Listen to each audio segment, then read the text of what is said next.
തേവിടിശി, പ്രവൃത്തി വ്യഭിചാരം, വാക്കിലും പെരുമാറ്റത്തിലും പാതിവൃത്യം.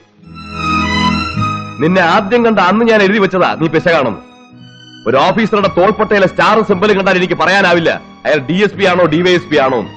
പക്ഷേ ഒരു പെണ്ണിനെ ഒറ്റ നോട്ടത്തിൽ കണ്ടാൽ ഞാൻ പറയും അവൾ പിശകാണോ അല്ലയോ എന്ന്. സഹജവാസന, അല്ലാതെ എന്തു പറയാനുള്ളൂ. ഞാൻ എന്താണോ പറഞ്ഞത്? ഇവിടെ പറഞ്ഞാണ് സാർ. റെസ്റ്റ് ഹൗസിൽ ശൃംഗരിക്കാൻ വന്നിരിക്കുന്നു കാമുകനുമായി. എത്ര കാമുകന്മാരുണ്ടോ നിനക്ക്? എത്ര കൊടുത്തടാ ഇപ്പൊ? 200. 200? സത്യം പറയടാ. 200 സാർ.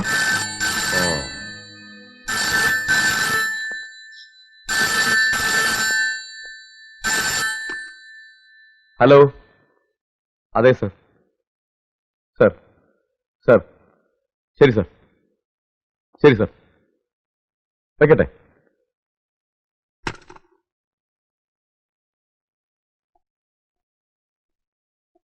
നിന്റെ അമ്മാവൻ കേശുനായരുടെ വീട്ടിൽ നിന്നാ ഫോണ്. അവിടെ എന്റെ ഏമാൻ DYSP ഇരിപ്പുണ്ട്. നിന്നെ സൗകര്യമായിട്ടൊന്ന് തടവാന്ന് കരുതി ഇരുന്നപ്പോഴാ ഏമാന്റെ ഒരു ഒടുക്കത്തെ വിളി. ഞാൻ അവിടെ വരെ ഒന്ന് പോയിട്ട് വരാം. സാർ പടാ.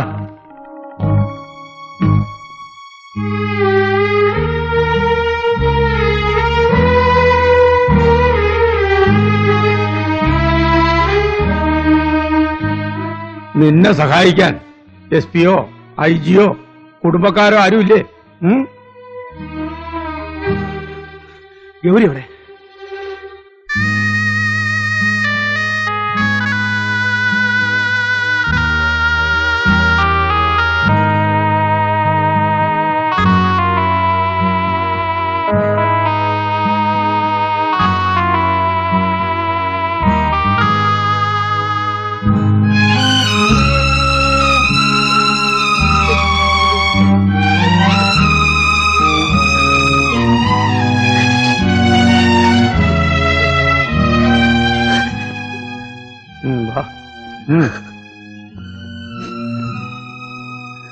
സംഗതിയൊക്കെ വാസ്തവ.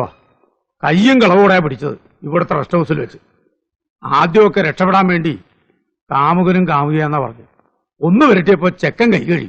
ഞാൻ അത്യാവശ്യമായി നിന്നെ വിളിപ്പിച്ചെന്തിനാന്ന് വെച്ചാൽ വലിയ കഴുകൻ പുറത്തു പോയിരിക്കുക. വേറെ ചില കഴുകന്മാർ ഇവിടെ ചുറ്റിപ്പറ്റി നടപ്പുണ്ട്. ഇന്നോ നാളെയോ മറ്റന്നാളോ ഒന്നും ഈ പെണ്ണ് കോടതി കാണില്ല. 2 or 3 പ്രാവശ്യം തിരിച്ചും മറിച്ചും വായിച്ചാലെന്ന് ജാമ്യാപേക്ഷയിലെ വാക്കിന്റെ അർത്ഥം മാറില്ല സാറേ.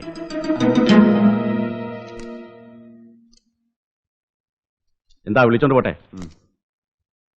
വാ ഗൗരി.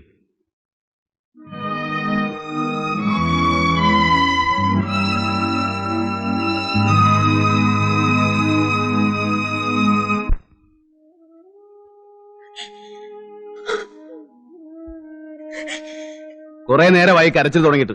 ഇത്രയും നേരം ഞാൻ ക്ഷമിച്ചു. സത്യം എന്താണെന്നുള്ളത് നിന്റെ നാവിൽ നിന്ന് തന്നെ എനിക്കറിയണം. പറയാൻ മനസ്സിലെങ്കിൽ ഇല്ല എന്നുള്ള ഒറ്റ വാക്കിൽ നിർത്താം. പിന്നെ നിനക്ക് നിന്റെ വഴി, എനിക്ക് എന്റെ വഴി. പറയടി.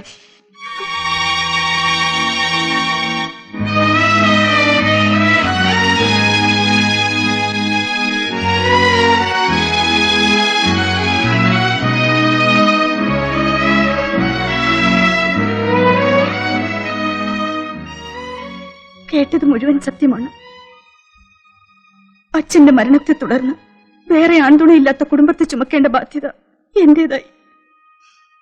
10ാം ക്ലാസ് പാസ്സായി എനിക്ക് ആര് ജോലി തരാൻ? 2-3 വർഷത്തെ കാത്തിരിപ്പിന് ശേഷം എന്റെ കൂട്ടുകാരി വഴി ഒരു ഫിനാൻസ് കമ്പനിയിൽ എനിക്ക് ജോലി കിട്ടി.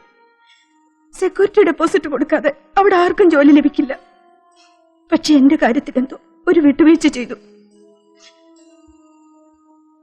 പിന്നീട് അതിന്റെ വിലയായി എനിക്ക് എന്നെ തന്നെ നൽകേണ്ടി വന്നു. അതിന്റെ മുതലാളി എന്നെ നശിപ്പിച്ചു. ആ സാഹചര്യത്തിൽ എനിക്കത് സഹിക്കേണ്ടി വന്നു. വീട്ടിലെ ദാരിദ്ര്യം, ഇല്ലായ്മയുടെ നീണ്ട പട്ടിക, പറമ്പിലെ തുച്ഛമായ വരുമാനം കൊണ്ട് എന്ത് ചെയ്യും? എത്ര നാൾ മറ്റുള്ളവരെ ആശ്രയിക്കും? 1 വർഷം കഴിഞ്ഞു നിരനിരയായി പൊട്ടിയ ഫൈനാൻസ് കമ്പനിയുടെ കൂട്ടത്തിൽ എന്റെ കമ്പനിയും പൊട്ടി. ഒരു ജോലിക്കുള്ള അന്വേഷണം വീണ്ടും തുടർന്നു. എങ്ങും കിട്ടിയില്ല. എന്റെ ശരീരത്തിന് വിലയുണ്ടെന്ന് നേരത്തെ മനസ്സിലാക്കിയ ഞാൻ അത് വീണ്ടും വിറ്റു. ഇന്നുവരെ അമ്മ പറഞ്ഞത് നേരാണ്. ഭരതേട്ടാന്ന് ഞാൻ തികച്ചും വിളിച്ചിട്ടില്ല.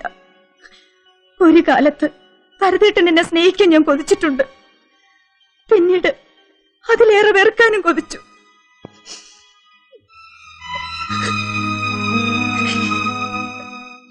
അതിനുവേണ്ടി ഭരതേട്ടനോട് വളരെ മോശമായി ഞാൻ പെരുമാറിയിട്ടുണ്ട്. രാത്രി ഒറ്റയ്ക്കിരിക്കുമ്പോ അതോർത്ത് ഞാൻ പൊട്ടിക്കരഞ്ഞിട്ടുണ്ട്.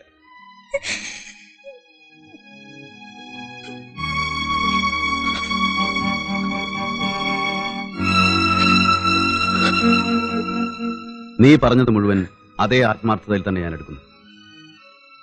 എനിക്ക് നിന്നെ എന്റെ പഴയ ഗൗരിയായിട്ട് തന്നെ കാണാൻ കഴിയും. ഏതൊരു സാഹചര്യത്തിലും നീ പഴയ ഓർമ്മകളിലേക്ക് തിരിച്ചു പോകരുത്. അതൊരു ദുസ്വപ്നമായിട്ട് തന്നെ അവശേഷിക്കട്ടെ. നിന്റെ വീട്ടുകാരോട് ഞാൻ പറയുന്നുണ്ട്, ഇതേക്കുറിച്ച് നിന്നോട് ഒരു അക്ഷരം പോലും സംസാരിച്ചു പോരുന്നു. നാട്ടുകാരെന്ത് വേണേലും പറഞ്ഞോട്ടെ. ആര് ചോദിച്ചാലും നീ ധൈര്യമായിട്ട് പറഞ്ഞു, നീ ഭരതന്റെ പെണ്ണാണ്. ഇല്ല ഇല്ല, അത് പറയാൻ എനിക്കാവില്ല. ഭരതേട്ടനെ ഞാൻ വഞ്ചിച്ചു. ഇനി ഒരിക്കലും ഭരതേട്ടനെ സ്നേഹിക്കാൻ എനിക്ക് കഴിയില്ല. ഗൗരി, കാലത്തിനെല്ലാം മായ്ക്കുവാനുള്ള ശക്തിയുണ്ട്. കഴിഞ്ഞതൊക്കെ താനേ നീ മറന്നോളൂ. എല്ലാം തുറന്നു പറഞ്ഞിട്ടും എന്റെ ഉള്ളിൽ നിന്നെ കുറിച്ച് അറപ്പോ വെറുപ്പോ തോന്നിയിട്ടില്ല. ആ ആത്മാർത്ഥത നീ അംഗീകരിക്കണം. ഞാൻ പറയുന്ന അനുസരിക്കണം. മറുത്തൊന്നും പറയരുത്. നീ എന്നെ സ്നേഹിക്കുന്നത് സത്യമാണെങ്കിൽ,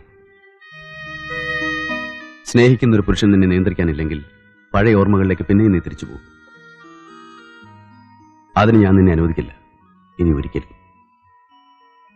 പണ്ടങ്ങോ ഞാൻ നിന്റെ അമ്മയോട് പറഞ്ഞിട്ടുണ്ട്, ഒരു തുളസിമാലയും താലിയും മാത്രം മതി അവർ പറയുന്ന ഏത് അമ്പലത്തിൽ വെച്ച് നിന്നെ ഞാൻ കെട്ടിക്കൊള്ളാം.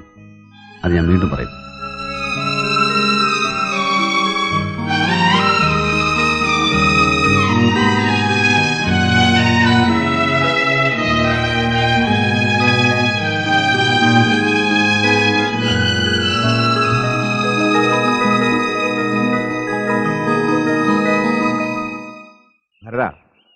ഭരതനിൽ ഞാൻ ആദ്യം കണ്ടത് ഒരു ചട്ടമ്പിയെയാണ്.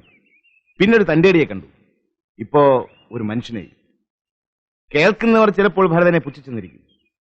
ഏതായാലും അക്കൂട്ടത്തിൽ ഞാൻ പെടില്ല. വലിയ മനസ്സുള്ളവർ വളരെ ചുരുക്കമാണ്. മനസ്സിലായില്ലേ? ഗൗരിയുടെ കാര്യമാണ് ഞാൻ പറഞ്ഞത്. ഒരു നല്ല കാര്യത്തിന് ഇറങ്ങിയായിരുന്നു ഞാൻ. അതിലും നല്ലൊരു കാര്യം കേട്ടപ്പോ മനസ്സിനൊരു സുഖം. എന്താ ഭായി നല്ല കാര്യം എന്ന് പറഞ്ഞു? പാലക്കാട് ഓൾ ഇന്ത്യ എക്സിബിഷന് നമ്മുടെ കൊട്ടേഷൻ ഉറച്ചെന്ന് കേട്ടു. അതിന്റെ ആളുകളെ കാണാൻ ഇറങ്ങിയായിരുന്നു. കൂട്ടത്തിൽ റാണിയെ ഒരു ഡെന്റിസ്റ്റിനെ കാണിക്കണം. അവൾക്ക് എന്തോ ഒരു പല്ലുവേദന. ഞാനിന്ന് വൈകിട്ട് വനജര വീട് വരെ ഒന്ന് പോകും. ഓടോ, ധൈര്യമായിട്ട് പോ. ചെല്ല്.